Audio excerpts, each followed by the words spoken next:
Hello les amis! Ma rencontre avec Tony Robbins, la suite. Je vais vous parler aujourd'hui de l'abondance. Tony Robbins en parle très bien donc dans ce fabuleux séminaire qu'il anime pendant 4 jours à Londres et dans plein d'endroits du monde. En tout cas, moi, quand je l'ai suivi il y a 2 ans, c'était son message.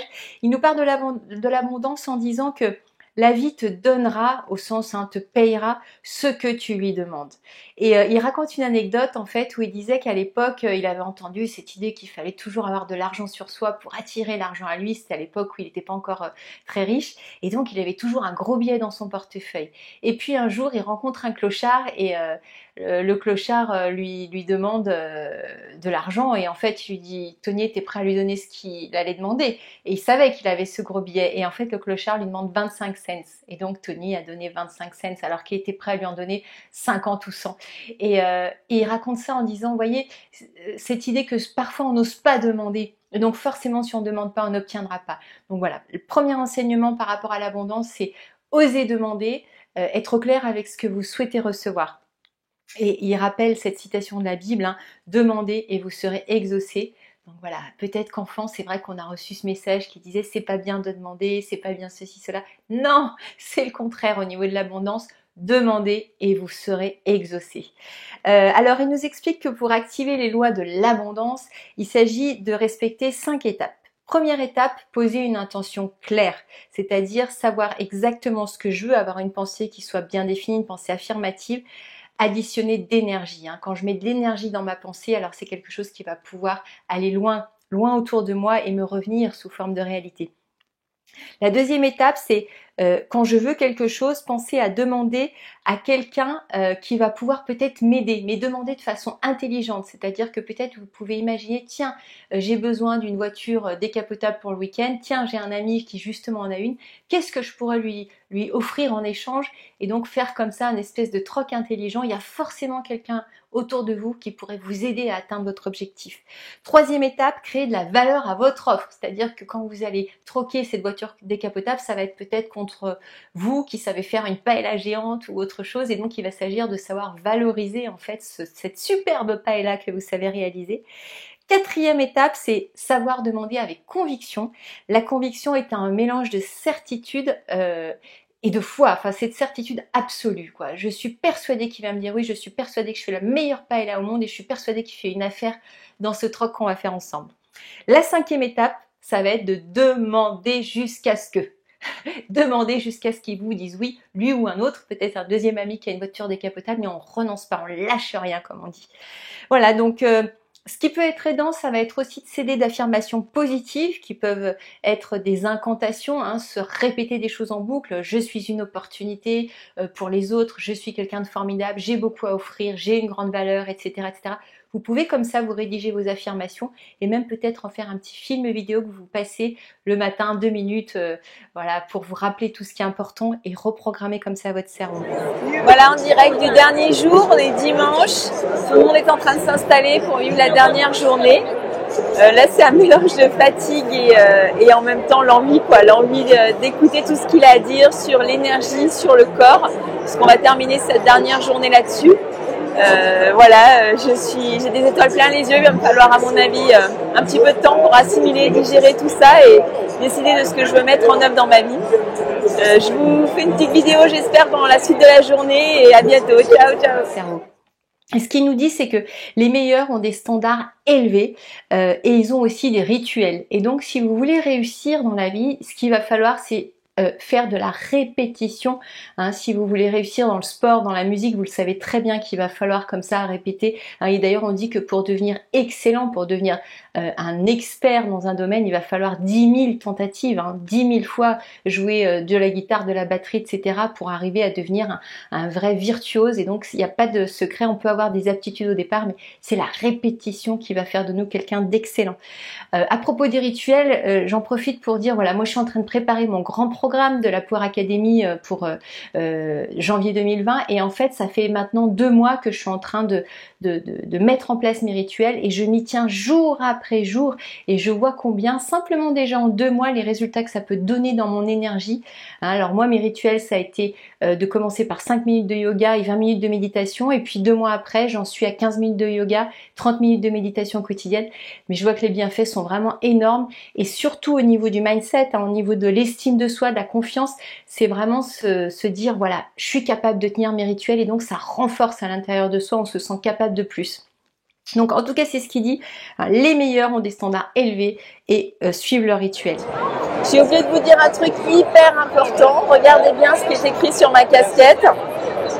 Live with passion, et ça je crois que c'est vraiment l'essentiel, ce qu'il faudra retenir, en tout cas moi c'est ma philosophie de vie depuis très longtemps et c'est vraiment ce que j'ai envie de communiquer, de partager avec tous les gens que j'accompagne professionnellement ou personnellement. Live with passion, yes! Bye bye. Et puis ce qu'il nous dit, c'est pour attirer à soi l'abondance, il va falloir aller chercher un certain état émotionnel, un certain état mental, qui est une addition de certitude, de passion, de résolution, et puis l'envie de jouer, c'est-à-dire qu'il va pas falloir non plus se prendre au sérieux. Et ce qu'il faut, c'est quand j'ai envie d'atteindre quelque chose, ça devienne une obsession. Moi en ce moment, je sais que là, ça fait quelques mois que ma Power Academy, avec ce grand projet 2020, ça devient une obsession. J'y pense matin, midi et soir. C'est vraiment un truc de dingue où j'ai une foi absolue et ça vient vraiment chercher dans mes tripes. Donc voilà, quand on veut réussir très fort dans un endroit, il faut que ça devienne inébranlable à l'intérieur de soi. Ce qu'il nous dit aussi, c'est que les gens font tout pour éviter de souffrir. Et ils font souvent bien plus pour éviter de souffrir que pour être heureux. C'est-à-dire qu'on va user beaucoup d'énergie à un peu moins souffrir, alors qu'en fait, il faudrait mettre notre énergie sur carrément peut-être changer de vie et être heureux. Vous allez peut-être mettre de l'énergie ou donner de vous-même pour vous anesthésier à certains endroits, alors qu'en fait, non, c'est pas pour moins souffrir, c'est carrément pour être heureux qu'il faut mettre votre énergie. Et donc peut-être pour être heureux, ça veut dire changer de job, ça veut dire déménager, ça veut dire peut-être changer de partenaire de vie, ça peut être peut-être de reprendre des études, voilà, mais c'est l'idée de finalement c'est comme le pansement quoi, si on l'enlève d'un coup, voilà, il y a quelque chose qui peut se passer, alors que sinon on va souffrir bien plus longtemps. Bon, voilà. Donc la question qu'il nous pose et que je vous pose du coup, c'est finalement si vous n'êtes pas encore à la vie de vos rêves, si vous n'êtes pas encore au résultat que vous aimeriez atteindre, et justement, est-ce que vous pensez que vous avez assez souffert? C'est ça la question, Est-ce que vous avez assez souffert? Oui ou non? Si vous n'avez pas encore assez souffert, probablement que vous allez rester en statu quo. Et le jour où vous en aurez assez, le jour où ça va devenir trop insupportable, là je suis persuadée que vous ferez le gros changement et que quelque chose se passera. Voilà, donc la question c'est, avez-vous assez souffert? Et des fois quand certains de mes clients me disent oui mais bon j'ai ceci, cela, vous comprenez bien, je leur dis écoutez, si vous voulez pas changer, c'est probablement que vous n'avez pas encore assez souffert. Je sais que ça peut paraître un petit peu méchant, mais en même temps je vous garantis que les résultats sont juste exceptionnels et il y a vraiment un déclic qui se produit là-dedans.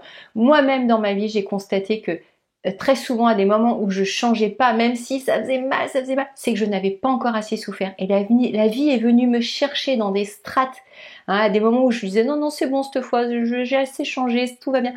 Allez, une couche supplémentaire jusqu'à ce que ça devienne vraiment insupportable et que le changement se produise. Et du coup, c'est des changements qui sont juste waouh, magnifiques dans la vie, qui donnent, c'est comme un geyser, il y a tout à coup une inondation d'eau dans les airs qui se produit avec toute cette énergie qui se remet en circulation.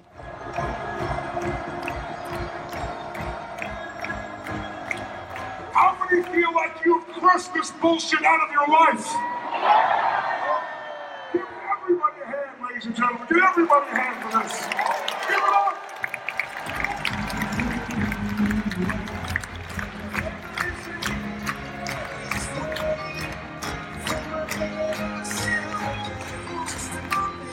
Alors ce qu'il nous dit aussi, c'est que pour gagner de l'argent, il faut faire appel à son facteur X. Qu'est-ce que c'est le facteur X? C'est son génial, c'est-à-dire trouver son génial à l'intérieur de soi.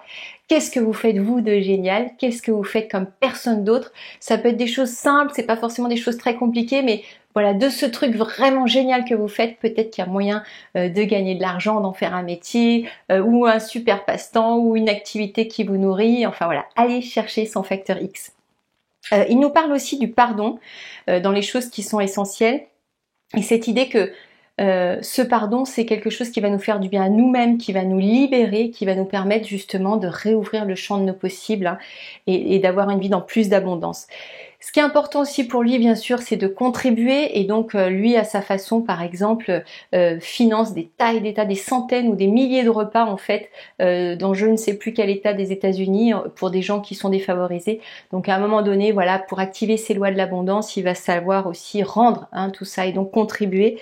Et puis la dernière chose qu'il nous dit, pour pouvoir comme ça upgrader et aller vers l'abondance, c'est de construire autour de nous des groupes de pairs, c'est-à-dire appartenir à un groupe de pairs, de gens qui, comme nous, ont envie de progresser, ont envie de devenir meilleurs, ont envie d'améliorer leur vie. Et donc, avec la force du réseau de proximité, comme ça, on va pouvoir s'épauler, s'appuyer et monter en puissance tous ensemble.